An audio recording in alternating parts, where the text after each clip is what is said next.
كل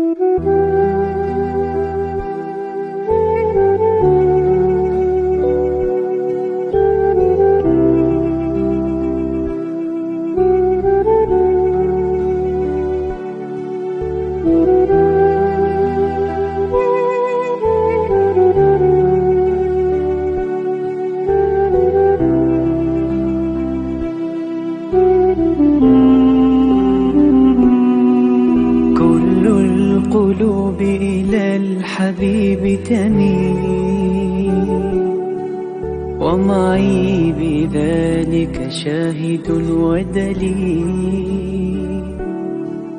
أما الدليل إذا ذكرت محمدا فترى دموع العاشقين تسيل. هذا رسول الله، هذا المصطفى، هذا لرب العالمين خليل. صلى عليك الله يا علم الهدى، ما ناح طير في الغصون يمين. يا حبيبي يا شفيع يا شفيع، يا حبيبي يا شفيع يا شفيع. صلى الله عليك يا حبيب الله. أعوذ بالله من الشيطان الرجيم. بسم الله الرحمن الرحيم. الحمد لله والصلاة والسلام على سيدنا رسول الله وآله وصحبه ومن والاه واتبع هداه. السلام عليكم ورحمة الله وبركاته. اللهم صل على سيدنا محمد الفاتح لما أغلق والخاتم لما سبق ناصر الحق بالحق والهادي إلى صراطك المستقيم وعلى آله وصحبه حق قدره ومقداره العظيم. اللهم فقهنا في الدين وارزقنا فهم النبيين واهدنا الصراط المستقيم وافتح علينا فتوح العارفين. وبعد. Muslimin muslimat, ikhwan akhwat yang dimuliai Allah Subhanahu wa taala. Ini adalah juzuk yang kedua daripada halaqah yang pertama pada halaqah pengajian kita dalam masalah puasa, yang mana insya-Allah taala dalam juzuk ini kita akan bincang masalah puasa Ramadan secara khusus dan juga perkara-perkara yang berkaitan dengan puasa Ramadan, yang mana di antaranya dalil yang difardukan puasa Ramadan dan juga hukum bagi mereka yang meninggalkan puasa Ramadan tanpa ada keuzuran. Dan juga kita akan bincang penentuan awal bulan Ramadan, atau jalan manakah kita nak tahu kata puasa Ramadan itu sudah masuk. Dan insya-Allah akhir sekali kita akan bincang juga penentuan bulan Ramadan bagi negeri yang lain atau terkena dengan masalah ikhtilaful matali', insya-Allah taala. Pada halaqah yang pertama, juzuk yang pertama, kita sudah bincang berkenaan dengan pengertian puasa dan juga dalil difardukan puasa secara umum-umum, serta kita sudah faham berkenaan dengan jenis-jenis puasa atau hukum puasa. Dan juga akhir sekali dalam juzuk yang pertama, iaitu kita akhir dengan bahagian-bahagian puasa yang wajib. Adapun kali ini iaitu juzuk yang kedua daripada halaqah yang pertama ini, kita membincangkan berkenaan dengan puasa Ramadan secara khusus. Maka yang pertama kali iaitu dalil difardukan puasa bulan Ramadan. Dalil yang difardukan puasa bulan Ramadan ini adalah yang pertama daripada Al-Quran, yang kedua daripada Al-Hadis, dan yang ketiga daripada ijma' ulama. Adapun ayat Al-Quran yang Allah Subhanahu wa taala memfardukan puasa Ramadan secara khusus, yaitu ayat yang berbunyi A'udzubillahi minasyaitonirrajim, Syahrul Ramadan alladzi unzila fihi al-Qur'anu hudan lin-nas wa bayyinatin minal huda wal furqan. Faman syahida minkumus syahra falyasum wa man kana maridan aw ala safarin fa'iddatun min ayyamin ukhar. Yuridullahu bikumul yusra wa la yuridu bikumul usra walitukmilul iddata walitukabbirullaha ala ma hadakum wa la'allakum tashkurun. Al-Baqarah ayat yang ke-185. Jadi pada dalil difardukan puasa secara umum-umum, kita sudah faham bahwasanya ayat yang ke-183 sebagai jadi dalil difardukan puasa secara umum-umum. Adapun dikhususkan puasa Ramadan ini dengan dalil pada ayat yang berikutnya, yaitu ayat yang ke-184 dan 185. Ayat yang ke-184 Allah Subhanahu wa taala berfirman, ayyaman ma'dudat. Setelah mana ayat yang ke-183 Allah Subhanahu wa taala kata dia fardukan puasa ke atas kamu wahai umat Muhammad, seperti mana difardukan puasa ke atas umat-umat terdahulu. Maka lagu mana rupa tu belum tahu. Maka Allah Ta'ala sebut pada ayat yang seterusnya, iaitu ayat yang ke-184. Allah Ta'ala kata ayyaman ma'dudat, iaitu puasa yang akan difardukan ke atas kamu tu adalah puasa ayyaman ma'dudat, iaitu hari yang tertentu. Maka belum tahu lagi kata hari yang tertentu itu adalah bulan mana. Maka mari ayat yang ke-185 Allah Ta'ala sambung, Syahrul Ramadan alladzi unzila fihi al-Qur'anu hudan lin-nas wa bayyinatin minal huda wal furqan. Faman syahida minkumus syahra falyasum. Maka ayyaman ma'dudat pada ayat yang ke-184 itu iaitu Syahrul Ramadan. Maka di sini ulama kata ayat ini adalah ayat yang menunjukkan fardu puasa pada bulan Ramadan secara khusus, yaitu ayyaman ma'dudat tu beberapa hari yang tertentu, yaitu kena kepada Syahrul Ramadan allazi unzila fihi al-Qur'an hudan lin-nasi wa bayyinatin minal huda wal furqan. Faman syahida minkumus syahra falyasum. Barang siapa yang nampak anak bulan di kalangan kamu, maka berpuasalah. Itu sebagai jadi dalil khusus bagi fardu puasa bulan Ramadan. Itu adalah ayat Quran.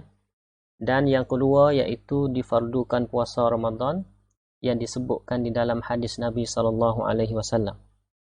Nabi sallallahu alaihi wasallam bersabda, buniyal islamu ala khamsin, syahadati an la ilaha illallah wa anna muhammadar rasulullah wa iqamis salah wa ita'iz zakah wal haji wa saumi ramadan. Rawahu Bukhari wa Muslim. Artinya dibinakan Islam di atas 5 perkara. Yang pertama, bersaksi bahawa tiada Tuhan yang berhak disembah selain Allah dan bahawa Nabi Muhammad itu adalah utusan Allah. Yang kedua, mendirikan sembahyang. Yang ketiga adalah mengeluarkan atau membayarkan zakat. Yang kelima, yang keempat mengerjakan haji, dan yang kelima puasa pada bulan Ramadan. Hadis diriwayatkan daripada Imam Al-Bukhari dan Muslim dan selainnya. Dalil yang ketiga yang difardukan puasa bulan Ramadan iaitu ijma' ulama. Jadi ulama ijma' di atas wajibnya puasa bulan Ramadan. Ijma'. ijma' ulama. Maka puasa adalah syariat umat-umat terdahulu. Kalau kita tengok dalam perbincangan yang telah lepas, puasa ini adalah syariat bagi umat-umat terdahulu. Tetapi difardukan puasa Ramadan ni, ditentukan pada bulan Ramadan ini adalah di antaranya khususiyat bagi umat Nabi kita Muhammad sallallahu alaihi wasallam, dikhususkan bagi kita sahaja. Ini pendapat kebanyakan ulama. Ada juga ulama kata masa umat dulu tu difardu dah. Ramadan ini sama juga. Supa di sini iaitu supa Allah Ta'ala firman dalam ayat yang ke-183 dulu, kama adatut tashbih. Mengikut kebanyakan ulama iaitu supaya puasa kita dengan puasa orang dulu iaitu sama-sama wajib. Tapi setengah ulama kata supaya puasa kita dengan puasa umat terdahulu iaitu puasa Ramadan ni lah. Ini pendapat ulama. Tetapi yang kebanyakan ulama yang kata supa tu adalah supa di segi wajib. Kemudian difardukan puasa Ramadan ini secara penuh satu bulan adalah di antaranya khususiyat bagi umat Nabi kita Muhammad sallallahu alaihi wasallam, tidak ada pada umat-umat terdahulu. Maka bilakah difardukan puasa? Difardukan puasa pada bulan Sya'ban, tahun yang kedua Hijrah. Maka kalau kita tengok sejarah, Nabi kita sallallahu alaihi wasallam sepak dia puasa bulan Ramadan itu 9 kali. Satu kali genap 30 hari. Dan yang baki lagi, iaitu 8 kali lagi itu, kurang daripada 30 hari, iaitu 29 hari.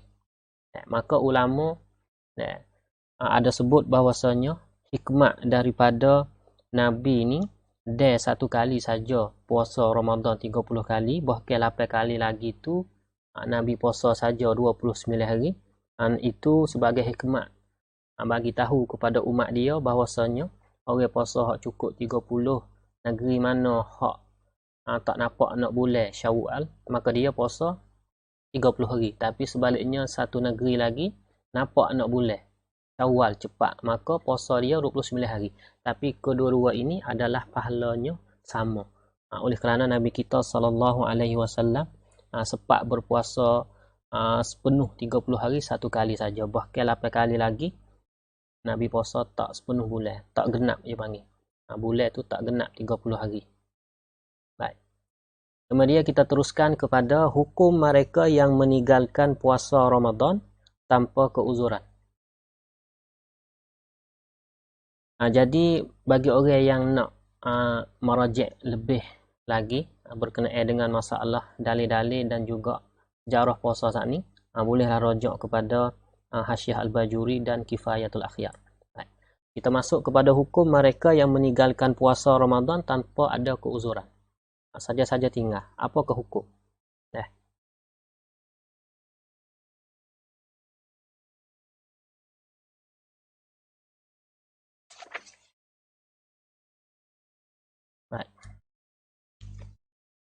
Hukum mereka meninggal puasa Ramadan tanpa keuzuran. Mereka yang mengingkarkan kewujuban. Orang yang ingkar kewujuban. Kata puasa Ramadan itu tidak wajib. Ingkar kewajipan Ramadan, puasa Ramadan, dihukumkan sebagai kafir. Itu sudah menjadi kafir. Sebab apa? Sebab dia tu ingkar perkara yang ma'lum minaddin bidarurah. Kerana puasa ni adalah perkara yang semua orang tahu. Kata dia tu wajib. Tak payah berfikir, tak bersusah, tak ada kena ada kesusahan berfikir gapo. Semua orang itu mengetahui kata puasa Ramadan itu adalah wajib.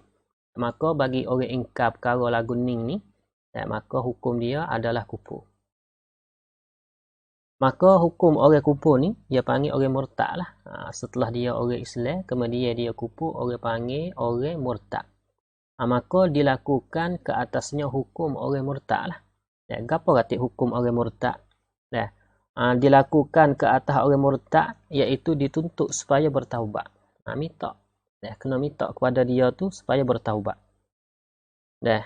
Jika ia bertaubat, maka diterima akan taubatnya. Maksudnya dia bertaubat masuk Islam lah. Maka terima taubat dia. Dan jika ia tidak bertaubat, dihukumlah oleh hakim ke atasnya hak. Waktu hukum hak, iaitu membunuh.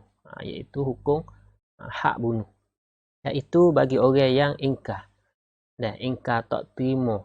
Setelah mana dituntut supaya bertaubat, maka berkali-kali dituntut tetapi tidak mau lagi masuk kepada Islam. Dan juga tak mau masuk Islam dan tak serojok kata hukum puasa itu bukan wajib, tak serojok, tak wajib situ bagi dia. Maka dijalankan ke atas orang seperti ini adalah hukum orang yang murtad. Bila tu? Ini apabila dia tu bukan di kalangan orang yang baru masuk Islam.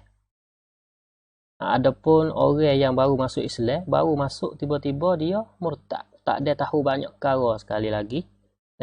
Maka ni diistisna. Juga orang kehidupan dia jauh daripada ulama. Orang yang kehidupan dia jauh daripada ulama. Maka tak samalah orang yang murtad tadi tu, orang yang masuk Islam lama dah. Dan juga orang yang duduk di keliling dia tu ada penuh dengan ulama. Dia ada peluang untuk nak mengaji, nak menuntut tihar puasa-puasa ni, hukum puasa kalau ingkar lagu mana. Maka hukum orang lagu ni adalah seperti orang murtad. Adapun orang mereka yang meninggal puasa Ramadan tanpa ada keuzuran seperti kerana malah. Tinggal puasa ni kerana saja malah. Dan tidak mengingkarkan kewujubannya. Tak ingkar kata puasa Ramadan tu wajib. Tapi dia malah. Hukumnya adalah tidak menjadi kafir, bahkan menjadi fasik dan berdosa besar. Itu saja. Jadi fasik dan berdosa besar. Kita pindah kepada penentuan awal bulan Ramadan. Kita nak tahu lagu mana kata bulan Ramadan itu sudah masuk. Jalan mana katik kita nak tahu. Maka kalau kita tengok dalam Hasyiah Al-Bajuri dan kitab-kitab lain lagi, Mughnil Muhtaj dan sebagainya, I'anah At-Talibin, fiqh Islam, banyaklah. Dapat boleh kita buat kesimpulannya, dapat diketahui masuknya bulan Ramadan ini dengan salah satu daripada lima jalan. 5 jalan. Yang pertama iaitu melihat anak bulan Ramadan setelah terbenam matahari pada 29 hari bulan Sya'ban. Maka wajib berpuasa ke atas mereka yang melihat anak bulan itu. Hak ni seseorang dia nampak sendiri. Barang siapa yang dia nampak sendiri akan anak bulan, maka jadi wajiblah ke atas dia tu berpuasa. Tak ada nak gaduh dengan orang, dia sendiri tu wajib. Wajib berpuasa kerana dia nampak anak bulan. Oleh kerana Allah Subhanahu Wa Taala kata, "Faman syahida minkumus syahra falyasum." Barang siapa yang nampak anak bulan di kalangan kamu, maka berpuasalah. Ini jalan yang pertama. Jalan yang kedua iaitu anak bulan telah dilihat dan disabitkan dengan ketetapan hakim syar'i, iaitu pihak yang berkuasa agama. Jadi seseorang itu nampak anak bulan. Kemudian dia bagi tahu, dia nak saksi di depan hakim syar'i. Orang yang ada berkuasa dari segi agama ni, kalau mahu kita agak majlis dan pihak cuklah. Maka pihak hakim, pihak cuklah ni dia iklan kepada kita bahawasanya ada orang nampak anak bulan, maka pakat puasalah pada esok hari. Maka kita ni hok duduk di rumah ni, kita duduk tengok terotak duduk dengar khabar, kita tak ada tengok anak bulan sekali. Bahkan orang yang tengok anak bulan ni, dia goyak kepada cuklah. Cuklah iklan kepada kita. Cuklah tak ada tengok sekali. Maka kita ni boleh ni orang yang ketiga dah. Hak tadi tu kita orang yang pertama. Kita orang yang pertama, kita sendiri tengok. Nampak tak tu? Kita sendiri nampak anak bulan, maka wajib di atas kita berpuasa. Yang kedua ni iaitu ada orang tengok, ada orang nampak anak bulan dia pergi bagi tahu naik saksi di depan hakim syar'i, pihak cuklah atau pihak majlis, maka pihak majlis dia iklan kepada kita. Kita ni tak ada nampak anak boleh, tapi kita dengar khabar daripada iklan cuklah, yang mana cuklah ni terima khabar daripada orang naik saksi depan dia. Jadi kita ni orang yang ketiga dah. Kita ni orang yang ketiga dah. Baik. Jalan yang ketiga iaitu adanya tanda alamat bahawa bulan Ramadan telah masuk menurut adat kebiasaan yang berlaku bagi sesuatu masyarakat. Jadi kita sekarang ni mudah dah. Kita ada terosak, kita ada teratak pada masa dulu tak kan? Sekarang ni terosak, ada internet dan sebagainya, mudah sekarang ni kita nak tahu kata bulan puasa tu bila masuk. Tunggu lepas maghrib tu tahu selalu dah kata esok ke tu puasa ke tak puasa, tunggu pihak cuklah tu iklan. Adapun orang masa dulu tidak ada alat-alat seperti kita ada sekarang ni, tidak ada terotak, tidak ada handphone, tidak ada internet dan sebagainya. Maka dia tu kadang-kadang tak nampak tak ada sempat nak, tidak ada peluang nak boleh tengok anak bulan. Maka pihak yang berkuasa tu tak suka dengan sekarang ni. Kalau iklan nak siapa tahu mana, kalau dia duk jah-jah agak tak tahulah khabar. Maka kadang-kadang dia ni di kalangan orang Arab ni dia ada, di kalangan masyarakat masing-masing tu dia ada sebagai jadi tanda. Kalau di negeri Arab agak, contohnya di Mesir agak, kadang-kadang dia dia berdeh besar, tanda kata masuk bulan Ramadan. Dan kadang-kadang dia pasangkan pelita di masjid. Pelita yang kalau orang tengok tahu selalu dah kata ni pelita bulan puasa. Dan kadang-kadang dia gantung pelita. Pelita hak di Mesir ni dia panggil fanus. Pelita tu ada bentuk khas. Celah pelita ni kalau bulan puasa orang waktu baik sakuk lah. Maka bagi orang yang masuk satu-satu bandar, satu-satu kampung, dia tengok kepada alamat-alamat ini ni, maka dia tahu selalu dah kata bulan puasa tu sudah masuk. Maka wajib di atas dia tu berpuasa. Wajib di atas dia berpuasa. Baik. Dan yang keempat iaitu mendapat perkhabaran dari seorang lelaki yang adil bahawa ia melihat anak bulan Ramadan, dan penerima, orang yang terima perkhabaran itu percaya akan kebenarannya. Jadi ini adalah kita sebagai orang yang kedua. Jadi kita tak tengok sendiri anak bulan, tapi kita ni dengar berita khabar daripada orang lagi, yang orang tadi dia sendiri tengok anak bulan. Jadi kita orang yang kedua. Adapun hak cuklah tadi, kita ni orang yang ketiga dah. Sebab cuklah dia dengar daripada orang, dia orang yang kedua. Dia iklan kepada kita ni orang yang ketiga lah. Adapun hak yang keempat ni adalah kita ni sebagai orang yang kedua. Kita dengar, jumpa dengan orang, maka orang tu dia nampak anak bulan. Maka wajib juga puasa di atas kita. Tapi syarat kita percaya akan kebenaran dia. Kita tahu kata orang ni orang molek, orang tak faham dan sebagainya, orang adil, maka wajib di atas kita. Dan jalan yang kelima iaitu mencukupkan kiraan bulan Syaban 30 hari. Kita cukup bulan Syaban 30 hari. Apabila hari yang ke-29 tu takdirnya awalnya jadi gelap maka cukuplah bulan Syaban tu 30 hari.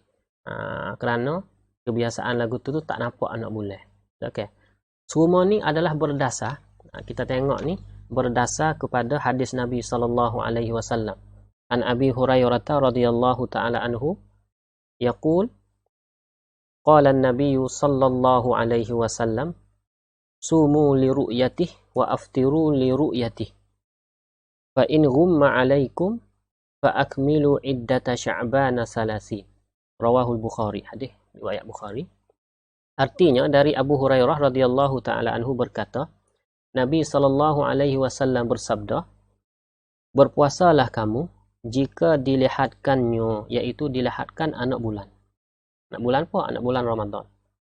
Dan berhari rayalah kalian, kamu berhari raya jika dilihatkannya anak bulan. Anak bulan apa? Anak bulan Syawal. jika kamu terhalang melihatnya, seperti rumah alaikum ni, seperti gelap hujan dan sebagainya, maka sempurnakanlah bilangan bulan Sya'ban 30 hari. Ini riwayat daripada Imam Al-Bukhari. Maka kalau kita nak sipu, napaknya kata ning, jalan ni adalah 5 jalan. Tetapi kalau kita nak sipu, adalah kita dapat sipu kepada 2 jalan saja, seperti mana hadis Nabi SAW sebut. Yang pertama iaitu jalan nampak anak bulan. Yang kedua iaitu jalan cukupkan bulan Sya'ban 30 hari. 1 sampai 4 ni iaitu berkaitan dengan anak bulan. Adapun yang kelima ni adalah cukupkan Sya'ban 30 hari. Tak ada kaitan dengan anak bulan ni, tapi kita cukupkan bulan Sya'ban 30 hari. Maka hari seterusnya adalah hari 1 Ramadan. Adapun 1 yang sampai 4 itu adalah berkaitan dengan anak bulan. Wa'ema kita tengok sendiri.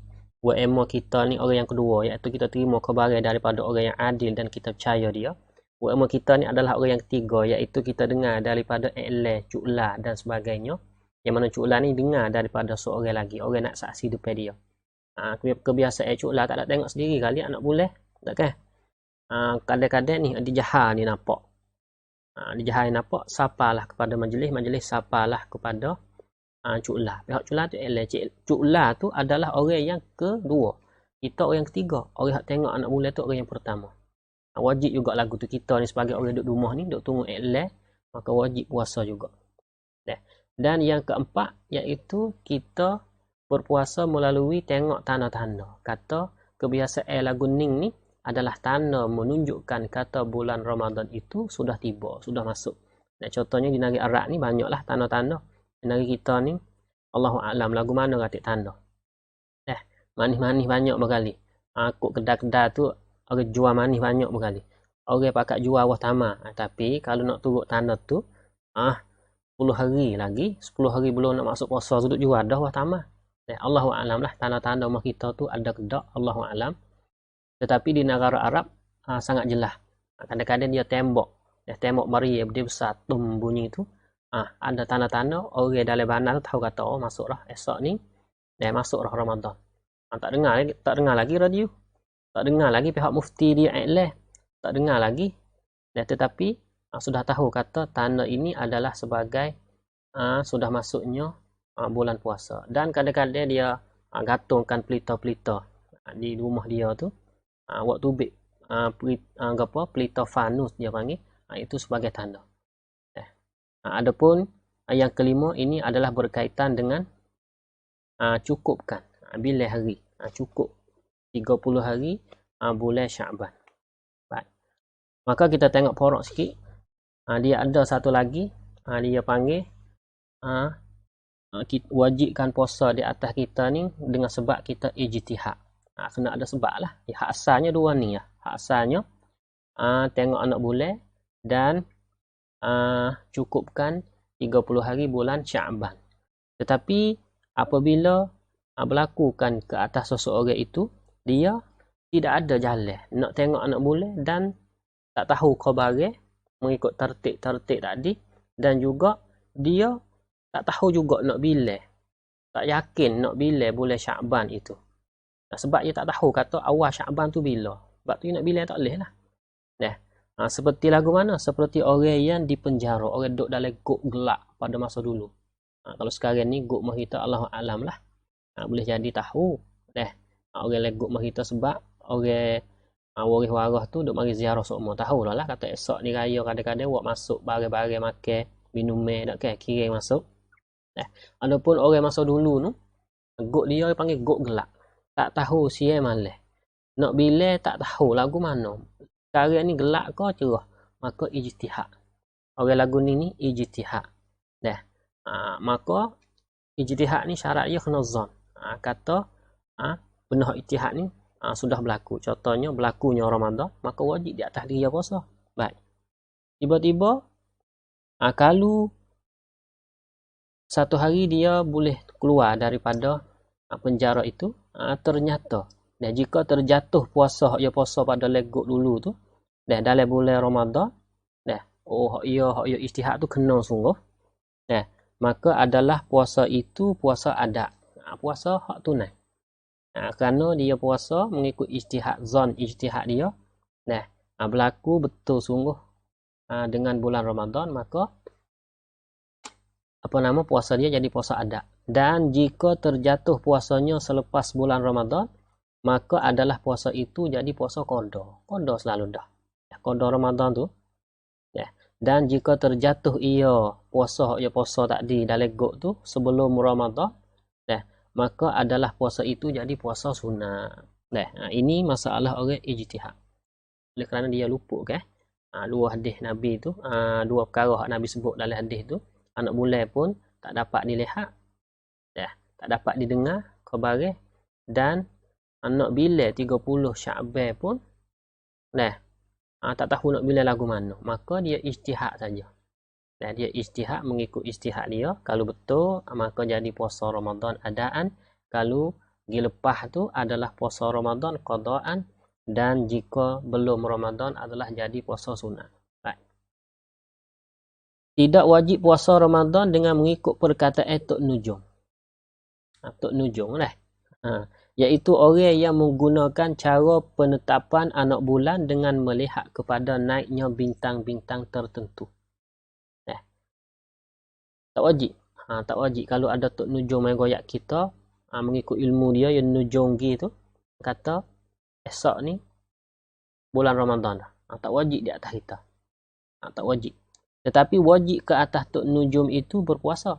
Tok Nujum sendiri tu wajib dia puasa mengikut keputusannya sendiri.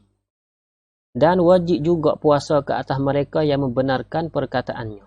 Tapi tak wajib sekali, tak wajib di atas kita asalnya. Tapi kalau kita benar, kita percaya hak ia royak tu, maka jadi wajib. Tetapi kalau kita tak percaya, ada hak kita. Ada hak kita, kita tak percaya dia. Tu makna dia. Tidak wajib puasa juga kerana mengikut perkataan tukang hisap. Orang yang hisap. Iaitu orang yang menghisapkan bulan mengikut kedudukan bulan dan perjalanannya. Orang hak hisap. Supaya dengan takwim kita tu lah. Bukan semata-mata tengok kepada takwim kan kita puasa. Bahkan setiap kali nak masuk Ramadan itu, pihak cuklah tu, dia tengok anak bulan setiap bulan. Sedangkan takwim tu baik satu Muharram lagi. Dan kadang-kadang takwim tu selisih hari. Selisih hari sebab dia tu baik setahun selalu dah. Setahun selalu dah. Maka anak bulan tu setiap bulan ditengok pada setiap bulan. Maka apa hukum dia? Hukum dia tidak wajib. Tidak wajib puasa juga kerana mengikut perkataan tukang hisap. Kerana orang yang menghisapkan bulan mengikut orang yang tukang hisap itu ialah orang yang menghisapkan bulan mengikut kedudukan bulan dan perjalanannya. Tengok ahli falak tu dia tahu. Kata bulan tua dah ni, dah masuk dah ni dan sebagainya. Baik, satu masalah, jika satu atau dua orang bersaksi nampak anak bulan, ada seorang atau dua orang dia naik saksi kata dia nampak anak bulan, asyhadu anni ra'aitul hilal masalan. Sedangkan mengikut hisab tidak mungkin dilihatkannya. Mengikut hisab ni tak mungkin, tak boleh jadi nak nampak. Jadi bertetengah di antara nampak anak bulan melalui mata kasar ni dengan kira hisab. Jadi tertengah dua ni. Jadi selisih dua ni.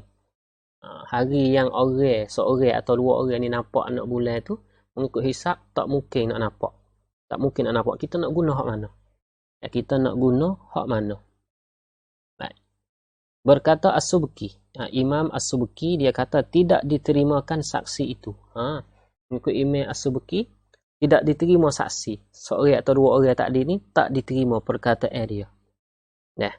Kerana apa? Kerana hisab adalah perkara yang qat'i. Hisab ni perkara yang qat'i. Mengikut ilmu hisab tu qat'i. Manakala saksi adalah perkara zanni. Naik saksi ni perkara zanni. Maka perkara zanni tidak dapat menolak perkara qat'i.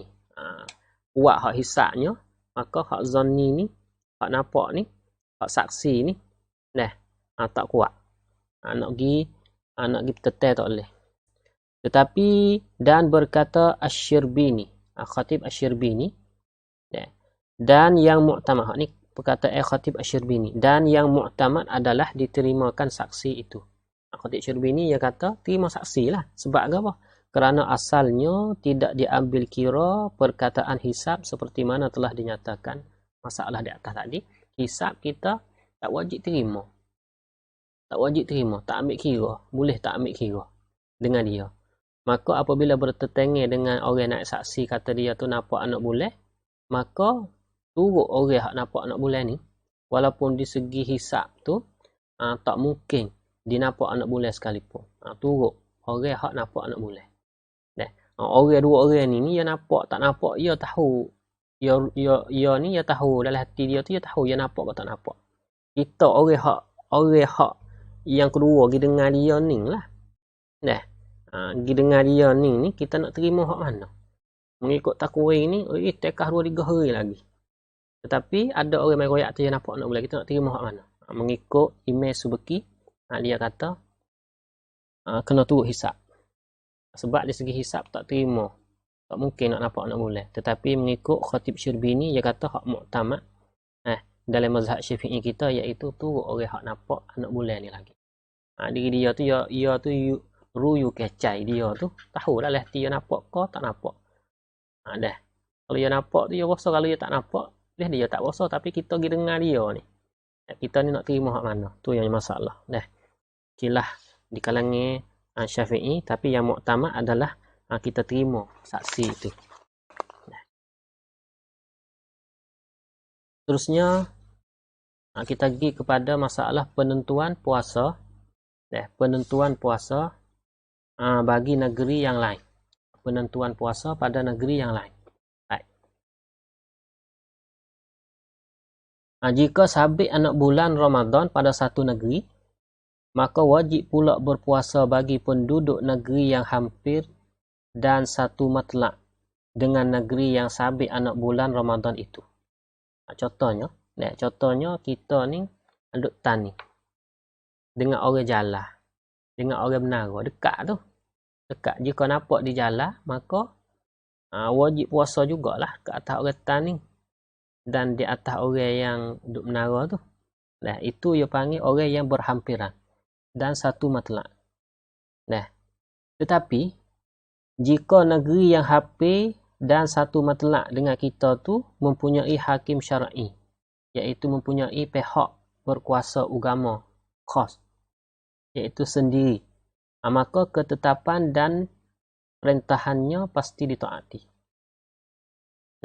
Contohnya orang duduk di Golok dengan orang duduk di Kelantan, belah latar panjang. Malaysia dia iklan kata nampak dah anak bulan. Nampak. Tetapi belah lik Thailand ni, belah lik kita ni, Taning ni, tak nampak anak bulan. Sedangkan Golok dengan latar panjang tu, lakon sungai ya. Sama juga orang Tabar dengan orang Kalai Kubur tu, lakon sungai ya. Maka walaupun dekat, tetapi Malaysia dia ada mempunyai hakim syar'i khas dia, kita ada mempunyai hakim syar'i khas kita, maka masing-masing turut hakim syar'i. Masing-masing turut hakim syar'i. Tak bolehlah orang Golok tu nak puasa mengikut orang Malaysia. Tu maksud dia. Tetapi pada asalnya dekatlah dua tu. Kalau Kelantan nampak, patutnya orang Golok tu boleh puasa ikut orang Kelantan lah. Kalau orang Golok nampak, orang Kelantan tu boleh puasa mengikut orang Golok lah. Tu hak asal. Tapi oleh kerana kedua-dua tu adalah hakim syar'i masing-masing, maka ikut hakim syar'i masing-masing. Itu makna dia. Walaupun dekat sekalipun. Mana dalih? Dalih menunjukkan kata iktibar ikhtilaful matali'. Jadi masalah ni kita perlu tahu dulu bahawasanya pendapat yang ambil kira dengan perbezaan al-matali' ini adalah mazhab Syafi'i kita. Adapun mazhab yang lain, dia tak ambil kira dengan perbezaan matali'. Tetapi sekarang kalau kita tengok setiap negeri itu tengok anak bulan masing-masing, tidak turut pergi mari. Berarti kata semua negeri itu akak turut mazhab Syafi'i. Sedangkan mazhab lain dia tak ambil kira dengan perbezaan matalek. Kalau nampak di hujung sekalipun, negeri yang jauh sekalipun, maka wajiblah kepada orang Islam semua berpuasa. Sama belaka. Itu mazhab yang lain. Adapun mazhab Syafi'i kita dah ambil kira dengan perbezaan al-matalek. Perbezaan al-matalek. Maka tengoklah negeri di hari ni semua tu masing-masing tengok belaka. Masing-masing tengok anak bulan belaka. Tapi ada satu huraiya bagi Syekh Wahbah Az-Zuhaili dalam kitab dia Al-Fiqhul Islami wa Adillatuh. Dia kata lagu mana? Bahawa perbezaan matlak itu merupakan suatu perkara yang tidak dapat dinafikan. Ni dia nak keluarkan pendapat dia, tarjih dia. Perbezaan matlak tu satu perkara yang tak dapat dinafikan. Cerak kata hak dek nung nampak anak bulan, hak sini tak nampak. Hak dek nung naik matahari, sini tak naik lagi. Jadi beza. Kerana ia sengoti berlaku sengoti lagu tu. Dan tidak menjadi perkara khilaf juga bahawa pemimpin, iaitu pemimpin keagamaan di setiap negeri itu mempunyai kuasa mengumumkan, iaitu mengiklankan kesabitan anak bulan Ramadan dan lainnya. Dan hakim syar'i itu, pihak kuasa agama itu mempunyai kuasa memerintah supaya berpuasa, supaya berhari raya dan sebagainya terhadap masyarakat. Oleh kerana keputusan dan pengumuman hakim dapat mengangkatkan perselisihan dan perpecahan di dalam sesuatu negeri. Itu adalah pendapat Wahbah Zuhaili. Maka nampak-nampaknya Dr. Wahbah Zuhaili ini dia nak tarjihkan kepada ikhtilaf al-matalih. Jika negeri itu jauh semua, maka apabila negeri itu jauh tu, maka kita kira ikhtilaful matalih lah. Adapun negeri hak dekat-dekat tu, maka nak kira hak lagu mana tu mengikut keputusan masing-masing. Iaitu kalau dekat sekalipun, tetapi masing-masing ada hakim syar'i masing-masing, maka tu hakim syar'i masing-masing. Ini adalah keputusan yang agaknya tepat, yang bagus untuk kita digunakan. Maka dalil bagi mazhab Syafi'i yang kata kena ambil kira dengan ikhtilaful matalih itu, iaitu ada hadis Nabi sallallahu alaihi wasallam an Quraibin anna Ummal Fadli bintal Harisi ba'asathu ila Muawiyah bisyami qala, daripada Quraib bahwasanya Ummul Fadli bintal Haris utus dia tu pergi jumpa kepada Muawiyah di Syam. Qala, iaitu Quraib berkata, faqadimtu Syam, maka aku pergi kepada Syam. Faqadaitu hajataha, maka aku tunaikan hajat-hajat Ummul Fadli tadi. Wastuhilla alayya Ramadanu wa ana bisyam, maka aku nampak anak bulan. Maka naiknya, tibanya bulan Ramadan, sedangkan aku berada di negeri Syam. Fara'aitul hilala lailatul jumu'ati, maka aku nampaknya anak bulan pada malam Jumaat. Summa qadimtul Madinata fi akhir syahr, apabila hujung bulan Ramadan, dia pulang kepada Madinah. Fasa'alani Abdullah bin Abbas, maka Abdullah bin Abbas radhiyallahu taala anhuma tanya aku, summa zakarul hilal faqala mata ra'aitumul hilal. Ibnu Abbas tanya Quraib, bilakah kamu nampak anak bulan? Faqultu, Quraib jawab, ra'ainahu lailatal jumu'ati, kami nampak pada malam Jumaat Syam. Faqala anta ra'aitahu, Ibnu Abbas tanya lagi, kamu sendiri kan nampak? Faqultu, maka Quraib kata, ya, na'am, aku nampak sendiri. Wa ra'ahun nas, bukan aku saja, orang ramai lagi pun nampak juga. Wasamu, maka pakat-pakat puasa belaka. Wasama Muawiyah pun puasa juga. Faqala lakinna ra'ainahu lailatas sabti. Ibnu Abbas kata, tetapi kami di sini di Madinah ni kami nampak anak bulan malam Sabtu. Berarti lewat sehari. Fala nazalu nasumu hatta nukmila salasina aw narahu. Maka kami akan senantiasa berpuasa sehingga kami cukupkan 30 hari bulan Syaban, atau narahu, atau kami nampak akan anak bulan Syawal. Fakultu, maka Quraib pun tanya kepada Ibn Abbas, awala taktafi bi ru'yati Muawiyah wa siyamihi? Adakah tak memadai dengan nampaknya Muawiyah akan anak bulan dan puasa dia? Faqala, Ibn Abbas jawab kata, la, tak memadai. Hakaza amarana Rasulullah sallallahu alaihi wasallam. Maka beginilah yang disuruhlah oleh Rasulullah sallallahu alaihi wasallam masalah anak bulan.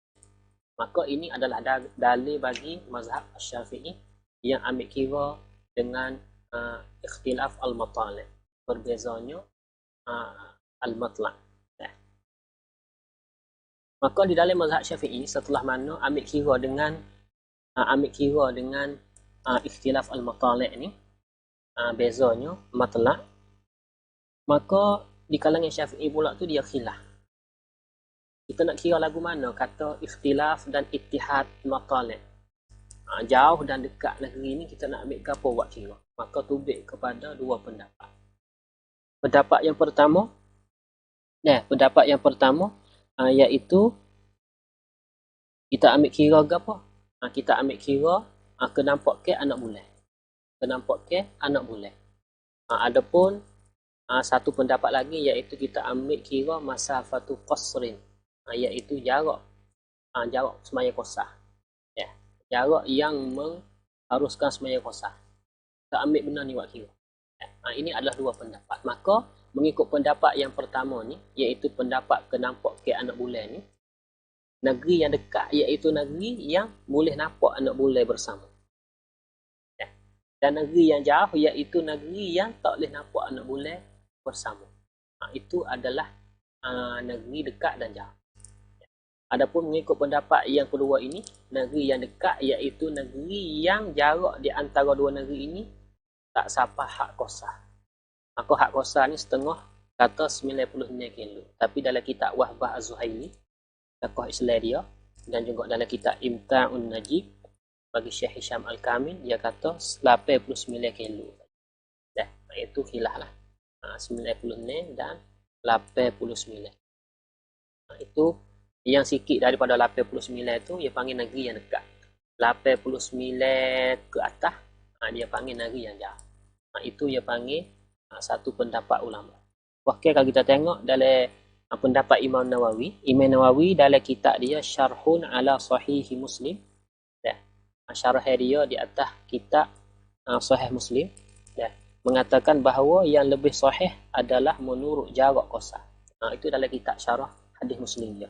Adapun dalam kitab dia Minhajut Talibin, dia kata lagu mana bahawa yang lebih sahih adalah kita ambil kira dengan kenampakan anak bulan. Tengok perkataan ini dalam kitab Minhaj Mughnil Muhtaj lagi. Khatib Asy-Syirbi. Maka hasil daripada tu timbullah porok masalah. Apabila kita kira kata dua negeri ni nampak anak bulan tak sama. Contohnya negeri yang pertama ni nampak anak bulan, negeri yang kedua ni tak nampak anak bulan pada satu Ramadan. Dan atau sebaliknya, negeri yang pertama ni tak nampak, negeri yang kedua ni nampak. Maka tubiknya masalah ni. Lagu mana masalah? Maka apabila seseorang berjalan dari negeri yang sudah dilihat anak bulan Ramadan, seseorang ni duduk negeri dia nampak awal. Bulan Ramadan tu nampak awal. Menuju ke negeri yang tidak dilihat anak bulan. Menuju pergi kepada satu negeri yang tak nampak anak bulan. Negeri dia nampak. Berarti dia jalan lagi kepada negeri yang tak nampak anak bulan. Wajiblah ke atasnya mengikut penduduk negeri itu. Orang yang nampak anak bulan saat ini boleh pindah pergi kepada negeri yang kedua yang tak nampak anak bulan sekalipun pada satu Ramadan. Berarti negeri yang baru ni lewat sehari lah. Maka hukum lagu mana? Kena ikut orang negeri penduduk itu. Ikut. Iaitu berpuasa sama mereka. Kerana mereka tak nampak, mereka masih lagi puasa lah. Maka dia ni walaupun dia cukup dah, maka dia wajib berpuasa sekali dengan dia. Walaupun ia sudah berpuasa cukup 30 hari sekalipun. Dia cukup dah 30 hari sekalipun, maka hari dia pergi kepada negeri lain tu orang masih lagi berpuasa, maka dia wajib puasa juga. Kerana dengan sebab perpindahannya kepada negeri itu, semata-mata dia tu pindah pada negeri tadi tu, ia dikira sebagai salah seorang daripada mereka. dia tu dibilai kata salah seorang daripada ahli negeri itu. Sebaliknya apabila seseorang berpindah dari negeri yang tidak dilihat anak bulan, negeri dia tak nampak anak bulan, dia pindah pergi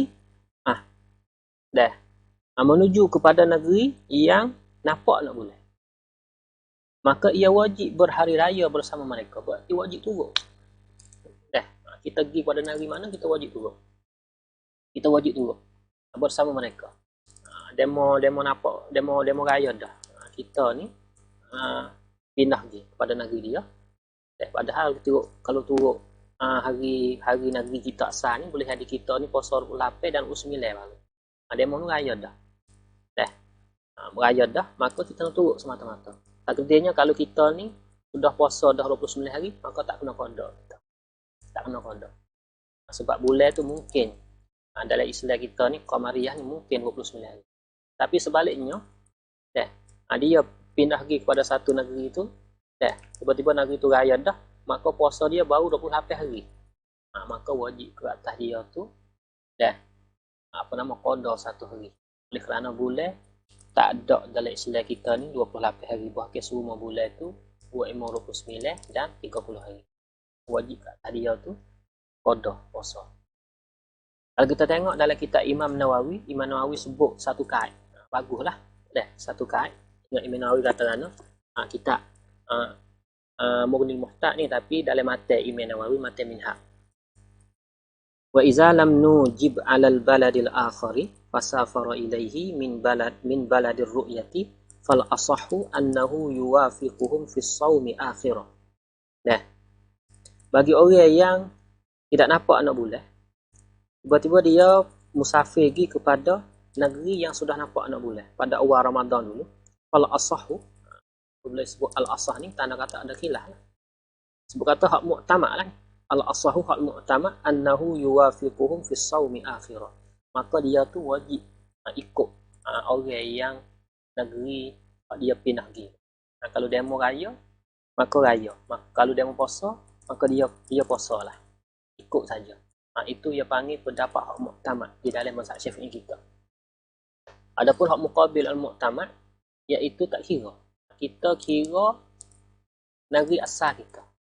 Dia panggil yang pertama, hak mu'tamad ni, dia panggil tariqati al-muwafaqah. Jalan ni, hak kita kena muwafaqah orang penduduk negeri tertentu hak kita pindah pergi. Tapi, muqabil mu'tamad ni, dia guna tariqati al-asli. Dia kira kepada jalan ni hak asal. Hak asal iaitu hak negeri kita. Negeri kita ni, lagu mana kita kira tu. Tak payah turut demo. Tetapi yang mu'tamad, ingat dah. Ini saya waktu break panjang lebar sikit. Oleh kerana ada faedah. Tetapi perbahasan kita pada asalnya kita nak kepada qaul hak mu'tamad saja. Sebab tu saya baca tadi, saya terjemah daripada kitab Mughnil Muhtaj lah. Kitab Mughnil Muhtaj dan juga tengok al-fiqh al-manhaji berkenaan dengan masalah ni. Maka ini sajalah kalau sebagai juzuk yang kedua daripada halaqah yang pertama, sekadar ini saja. InsyaAllah kita akan sambung kepada halaqah yang kedua, iaitu kita akan masuk syarat-syarat wajib puasa. Dan insyaAllah ta'ala. Wa sallallahu ala sayyidina Muhammadin wa ala alihi wa sahbihi wa baraka wa sallam walhamdulillahi rabbil alamin. Wallahu ta'ala a'la wa a'lam. Allah subhanahu wa ta'ala a'la wa a'lam.